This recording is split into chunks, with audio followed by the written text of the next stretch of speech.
Bonjour tout le monde et bienvenue comme chaque nouvelle saison dans cette vidéo où je vais présenter les différentes séries d'animation japonaises qui m'intéressent. Cette vidéo va être un petit peu particulière parce que j'ai cru comprendre qu'avec le Covid-19 qui touche le Japon, il va y avoir des séries qui vont être décalées à la prochaine saison.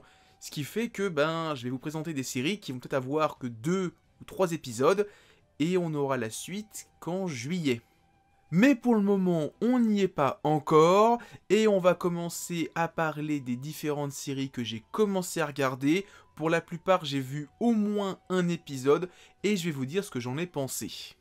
On commence avec le remake de Digimon, une série de la Toei qui va faire normalement une 50aine d'épisodes. C'est disponible sur ADN et Crunchyroll depuis le dimanche 5 avril. Résumé. Alors qu'il se prépare pour aller en camp de vacances, Taishi Yagami apprend que sa mère et sa jeune sœur Ikari sont piégées à bord d'un train qui ne semble pas vouloir s'arrêter. Afin de comprendre ce qui se passe, Taishi se rend à Shibuya, mais en chemin, il est happé par un étrange phénomène qui le projette lui et d'autres enfants dans le Digimonde. Digimon avec Pokémon, c'est l'une des séries de mon enfance que je regardais tous les samedis matins. J'avoue que quand l'annonce d'un remake de la série est apparue, j'étais hyper content. Parce que Digimon ces quelques dernières années en termes d'animé, c'était pas ouf. Appmon, c'était sympathique, mais c'était vraiment pour les gamins et vraiment centré au niveau des téléphones portables. Et la suite de la série d'origine en 6 films, j'en ai vu que la moitié. Donc là, on m'annonce un remake de la série d'origine que j'ai vue quand j'étais gamin, j'étais super content. Et pour le moment, je suis mi-figue mi-raisin. Niveau animation, il n'y a pas photo, c'est quand même bien plus beau que la série de 99, même si je suis un petit peu triste au niveau des Digivolutions. La seule qu'on a vue, non, je veux pas ça. Je veux, comme à l'époque, une animation qui va être recyclée 30 000 fois. Là, voir une sorte de transformation en mode blob, ça ne m'intéresse pas. Et niveau histoire, c'est le film de Mamoru Hosoda, c'est grosso merdo la même intrigue que le film Digimon qu'a fait Mamoru Hosoda, qui s'appelait Notre jeu de guerre ou Notre guerre d'été, qu'il a ensuite refait dans une nouvelle sauce qui s'appelle Summer Wars. Là, c'est vraiment la même intrigue avec en plus l'horloge, la bombe atomique, tout ça, mais avec des enjeux qui sont pas là. Parce qu'ils ont eu beau reprendre un super film de Mamoru Hosoda, comme il n'y a pas tout ce développement de personnage, cette attache qu'on a auprès de Taishi et de sa famille, ça marche pas. Donc ouais, Digimon, pour le moment, je suis pas hyper emballé, je continue à regarder parce que c'est mon enfance, c'est Digimon, et ça passe le dimanche matin, mais sinon, si ça continue sur cette lignée, je pense que je vais lâcher. On continue avec les séries de l'enfance, avec la 7ème série Yu-Gi-Oh! Ou plus exactement, le 6ème spin-off de Yu-Gi-Oh! Yu-Gi-Oh! 7. C'est toujours le studio Bridge qui est derrière, ça devrait faire une centaine d'épisodes comme quasiment tous les spin-offs de Yu-Gi-Oh! Il n'y a pas de simulcast parce que tout le monde s'en fout de Yu-Gi-Oh! Et la série a commencé le samedi 4 avril. Résumé. Yuga Udu est un jeune écolier qui en a ras-le-bol d'être bridé par le jeu de cartes Duel de monstres. Il va donc inventer un nouveau système de combat, le Rush Duel. Ceux qui se souviennent de ma vidéo sur Yu-Gi-Oh! J'avais fait une vidéo où je parlais de ce que j'ai pensé des différents spin-offs de Yu-Gi-Oh!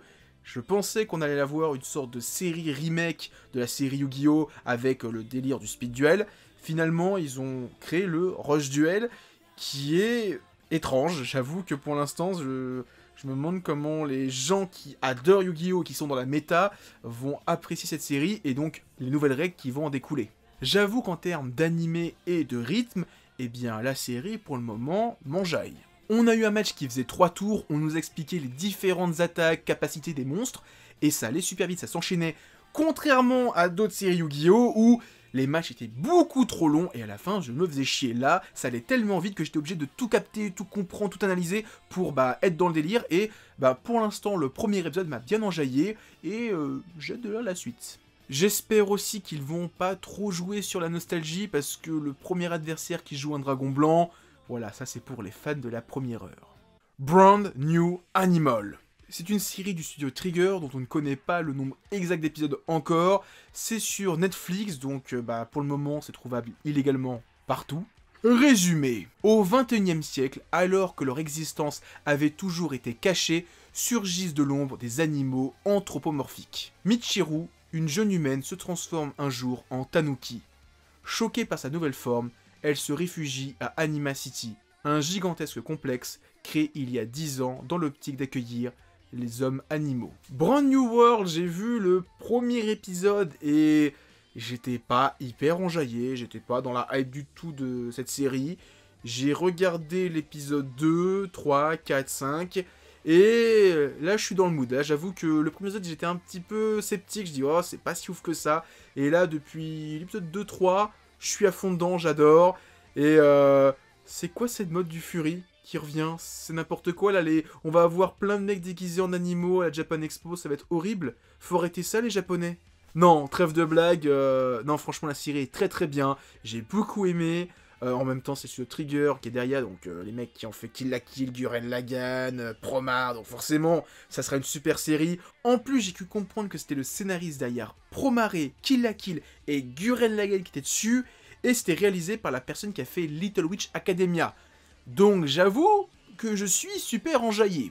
En gros, si vous n'avez vu que l'épisode 1, que vous n'êtes pas hyper enjaillé par la série, regardez l'épisode 2, voire l'épisode 3. Si après ça vous aimez pas, passez votre chemin. Tower of God. C'est une série de télécom animation film, ça va faire 13 épisodes, ça a été produit par Crunchyroll et donc c'est diffusé par Crunchyroll depuis le mercredi 1er avril. Résumé. Afin de retrouver Rachel, la seule personne chère à ses yeux, Bam décide de prendre tous les risques pour atteindre le sommet d'une mystérieuse tour. Pour passer chaque étage, il devra réussir un test complexe dans lequel il jouera à chaque fois sa vie. Tower of God, comment dire? Beaucoup de gens en parlent, tout le monde l'encense en disant que c'est un truc oufissime, que c'est incroyable, que c'est le webtoon qui révolutionne tous les webtoons, et donc j'étais très intrigué de voir cette adaptation animée. Et pour le moment, après 3 épisodes, je comprends pas la hype. Alors, la série est très bien, c'est bien animé, l'histoire est sympathique, je suis dedans, j'ai envie de regarder la suite. Mais, je comprends pas à quel point tout le monde l'encense. C'est Hunter x Hunter le truc. Je vais être méchant, mais quand j'ai fini le premier épisode de Tower of God, que j'ai vu le gars aux cheveux blancs, que j'ai vu le héros, je me suis dit mais c'est Gon et Killua, ils vont passer l'examen Hunter, ça va être une tour à la place d'un examen, mais ça ressemble vraiment à la première partie de Hunter x Hunter. Alors, j'adore Hunter x Hunter, j'aime bien pour l'instant ce que j'ai vu en termes d'animation, les petites couleurs, les combats qui sont stylés, mais je comprends pas l'encensement qu'il y a derrière ce titre. Alors, je vais être sincère, je vais continuer à regarder parce que c'est bien, j'apprécie le truc, mais je comprends juste pas la grosse hype qu'il y a autour. Peut-être que c'est un truc qui va se passer dans 2-3 épisodes, donc je vais continuer à regarder, et si après 13 épisodes j'ai pas compris la hype, eh bien je vais passer mon chemin. Woodpecker Detective Office. C'est une série du studio Liden dont je ne connais pas encore le nombre d'épisodes, c'est diffusé depuis le lundi 13 avril sur Crunchyroll. Résumé, l'histoire se déroule au cours de l'ère Meiji, au Japon. On suit Takuboku Ishikawa, gérant d'une agence de détectives privés, et Kyosuke Kindaichi, son ami, qui enquêtent ensemble sur d'étranges apparitions de fantômes dans le bâtiment d'Asakusa Junikai. Le pétard mouillé. J'avoue que quand j'ai vu l'affiche, l'opening, le résumé, je dis « Oh, ça a l'air sympathique ». J'ai vu l'épisode 1 et je me suis fait grave chier. Donc je vais regarder l'épisode 2 quand il sortira. Et si j'aime pas, eh bien j'arrêterai. Parce que là, j'avoue que... Non, je sais pas, le premier épisode, avec cette histoire de lettres, qu'il a fait brûler un truc, en fait c'était faux. Je suis pas rentré dans l'histoire, j'ai pas du tout apprécié plus que ça les personnages. Non, il y a rien dans cette série qui me retient. Donc si l'épisode 2 ne me plaît pas, bah ça sera un au revoir.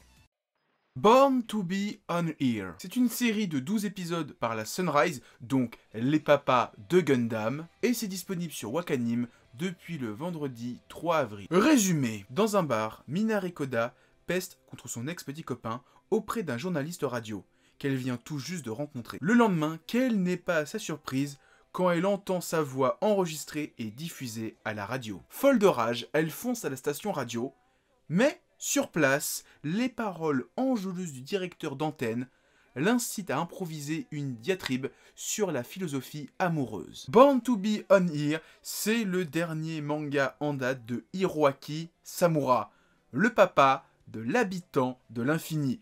L'un de mes mangas préférés, l'un des meilleurs mangas de samouraï de l'histoire, et donc un super manga en soi. Pour ceux qui s'en souviennent, il y a 2 ans, j'ai fait une vidéo sur le manga. Je compte bien en refaire une nouvelle pour actualiser un petit peu la vidéo et la rendre plus attrayante à regarder. Et ceux qui se souviennent aussi, il y a 6 mois, on a eu l'adaptation animée, enfin une nouvelle adaptation animée de l'Habitant de l'Infini qui était très bien, qui s'est terminée il n'y a pas très longtemps. Et donc, c'était super bien de voir une autre adaptation d'un autre manga de Hiroaki Samura. En plus, une œuvre qui change totalement de ce qu'il fait habituellement. On a eu 30 tomes sur un samouraï immortel. Qu'est-ce qu'il fait ensuite? Un manga tranche de vie sur la radio. C'est un génie. Et cet animé est génial. Même si, au premier abord, quand j'ai appris qu'ils allaient adapter Born to be on Air, j'avais très peur. Parce que le manga est centré sur l'univers de la radio. Donc un univers où c'est uniquement nos oreilles qui travaillent. Donc le travail des seiyuu ou des doubleurs japonais allait être très important. Notamment la voix de Minare, qui est censée être une voix un petit peu pesteuse, un petit peu dure à écouter, mais en même temps agréable. Eh bien, il fallait vraiment trouver la doubleuse qui soit à la fois agréable à écouter et en même temps pas trop chiante. Parce que voilà, si on veut avoir un Astabis, c'est pas très intéressant. Et là, franchement, la voix de Minare, elle est topissime. C'est vraiment le parfait équilibre entre insupportable et agréable. Pour le moment, je suis très content même de voir le travail de Hiroaki Samura adapté en animé. Pourtant, c'est pas toujours facile. Bon, ça doit quand même être plus facile d'adapter Born to be on Air que l'Habitant de l'Infini. C'est vraiment l'année de l'auteur parce que on a quand même eu 2 adaptations de 2 de ses mangas, coup sur coup. Ça fait super plaisir. Apparaît Ranman. C'est une série du studio PA Works. J'ai pas vu le nombre d'épisodes exact. Ça a commencé le vendredi 10 avril sur Wakanim. Résumé. Suite à une certaine mésaventure, le brillant mais insociable ingénieur Sorano apparaît et le malin mais lâche samouraï Ishiki Kosame se retrouve à la dérive sur un bateau du Japon vers l'Amérique. Fauché, il décide de prendre part à la Transamerican Wheat Rice pour gagner le prix et retourner dans leur pays. J'étais pas plus conquis que ça à la fin du premier épisode. C'était sympathique, mais il m'en fallait un petit peu plus. Et en même temps, l'épisode 1 n'amorçait que le début de l'intrigue. Parce qu'à la fin de l'épisode 2 que j'ai vu, ils n'ont pas encore réellement commencé la Transaméricaine. Et je pense que quand on va commencer, là, ça va être le feu. Donc oui, vous l'avez compris, l'épisode 2 m'a beaucoup plus satisfait. Déjà avec le passage de Ishiki qui se retrouve hors de son confort et qui va devoir vivre comme tout le monde et pas comme un samouraï qui est idolâtré parce que c'était un bourgeois avant. Il y a aussi le personnage féminin qui va être sûrement le pilote de la course. On aura donc l'ingénieur, le pilote et le combattant, un trio qui va gagner cette course. Donc ouais, il y a tout qui est en place pour que j'apprécie ce titre et j'espère que la Transaméricaine va être un délire dans les fous du volant. Ça serait trop bien. Ah, et en plus, j'ai appris que l'animé va être adapté en manga par Hang Donski. Donc, c'est l'auteur de Renjo Desperado, un manga de cowboy que j'avais adoré et qui est chez Kurokawa. The Millionaire Detective. C'est une série du studio Cloverworks qui va faire 11 épisodes. Ça a commencé le jeudi 9 avril sur Wakanim. Résumé. L'histoire se centre sur Daisuke Kanbei, un millionnaire résolvant des affaires de manière non conventionnelle. Dans ce cadre, il se retrouve affecté à l'unité opérationnelle des crimes modernes, une unité créée pour éloigner les officiers problématiques des autres. The Millionaire Detective, je pensais pas apprécier autant. J'avoue, quand j'ai vu le speed, je me suis dit « Oh non, je sens un truc répétitif à base de « Tiens, 1 million, donne-moi le crime, point barre ». Eh ben, c'est un peu dans ce délire-là, mais c'est tellement funky, tellement barré, tellement bien. J'ai adoré le titre, franchement, là, c'est l'un de mes coups de cœur de cette saison. L'animation est franchement super soignée, gros coup de cœur pour l'opening et l'ending qui sont fabuleux, et le personnage de Daisuke Kanbei qui est trop classe. Le mec il est dans la rue, il voit une voiture, il dit « Donne-moi ta voiture ». « Ouais, pour 300 millions ». Et l'autre il donne « Tiens, 1 milliard, connard !» Quoi? C'est trop bien ça, j'ai adoré. Et en plus, à la fin de l'épisode, t'as un petit récap de tout ce qu'il a acheté dans l'épisode, genre une tour, une voiture, ça, et tu fais à la fin, ah ouais, 86 millions. Putain, le mec, moi je dépense même pas ça dans une vie. Bah lui, il fait ça dans une journée. C'est trop bien. The Millionaire Detective, gros coup de cœur, franchement, j'ai adoré ce titre et je pense que c'est mon gros coup de cœur de cette saison. Avec le titre suivant, Gleipnir, une série du studio Pinjam, dont je ne connais pas encore le nombre d'épisodes exact, c'est aussi sur Wakanim et ça a commencé le dimanche 5 avril. Résumé, Shoichi Kagaya, un lycéen jusqu'ici sans histoire, devient subitement capable de se transformer en un gigantesque monstre aux capacités hors normes. Il sauve ainsi la vie de Claire, coincée dans une maison en feu. Mais Claire découvre son secret et également qu'elle a la possibilité de se faufiler par le biais d'une fermeture éclair dans la mascotte incarnée par Shoichi. Gleipnir, c'est un petit peu comme The Millionaire Detective. Je m'y attendais pas du tout, je pensais que ça allait être un truc sympathique, mais sans plus. J'avais même vu le manga chez Kana et je me dis, oh non, ça a l'air pas si ouf que ça. Eh ben, c'est trop bien. Honnêtement, pour vous le vendre, on dirait un manga de Shuzo Oshimi avec de l'action neketsuesque. Ouais, dit comme ça a l'air fabuleux, eh bien le manga est fabuleux. Parce que le personnage de Shoichi, c'est grosso modo un personnage qui ressemble pas mal au personnage de Shuzo Oshimi. Un petit brin timide à lunettes, ça représente quasiment tous ces personnages de manga. Bon, j'abuse un petit peu. En fait, pour être même plus précis, on dirait les fleurs du mal avec des combats neketsuesques. Parce que le personnage principal qui se transforme en monstre, qui voit une fille, qui lui enlève sa culotte et que la fille profite de cette faiblesse pour abuser de lui, c'est un petit peu le début de l'histoire des fleurs du mal. Et même la transformation en mascotte, quand la fille Claire rentre en lui, ben c'est un acte sexuel qu'on a devant les yeux. Très clairement, Claire pénètre en Shoichi et le souille. Même lui il dit « Tu m'as souillé en faisant ça ». Oui, il y a eu un acte sexuel, elle l'a sodomisé. C'est plus ou moins ce qui s'est passé. Alors, c'était un petit peu déguisé, mais c'était ce qui s'est passé. Non ? Dernière nouveauté que je regarde, Arte. C'est une série du studio 7 Arc S, ça va faire 12 épisodes, et c'est diffusé depuis le samedi 4 avril sur Wakanim. Résumé. Dans le berceau de la Renaissance, une jeune aristocrate prénommée Arte rêve de devenir peintre, et aspire à entrer en apprentissage dans un des nombreux ateliers de la ville. Hélas, cette époque de foisonnement culturel était aussi celle de la misogynie, et il n'était pas concevable qu'une jeune femme ambitionne de vivre de son art et de son travail. Arte, c'est une série que j'avais vue chez Komiku, qui m'avait un petit peu intrigué, mais le problème c'est que des fois chez Komiku, les titres sont très bien, mais une fois que je les ai finis, j'ai pas envie de les relire. Et c'est un petit peu dommage quand t'achètes un manga à 7 €, qu'après une lecture, t'en aies plus rien à foutre. J'aime bien Minuscule, j'aime bien Ancienne Magus Bride, mais après avoir vu les animés, j'ai pas envie de les revoir, ni envie de lire le manga en fait, ça me suffisait. Et Arte, j'ai l'impression que ça va être un peu pareil. L'animé est très bien, mais est-ce que j'ai envie de lire le manga après ça? Je ne pense pas. Mais pour le moment, j'aime beaucoup la série avec ce personnage de Arte qui est adorable, qui est fabuleuse, qui va relever les manches, relever sa robe pour faire de la peinture, et c'est trop bien, j'aime beaucoup l'atmosphère de la Renaissance, le personnage de Arte, comme je l'ai dit, fabuleux, magnifique, et j'ai hâte de voir la suite, et je regarde ça tous les dimanches matins, tranquillement, pendant mon petit déjeuner.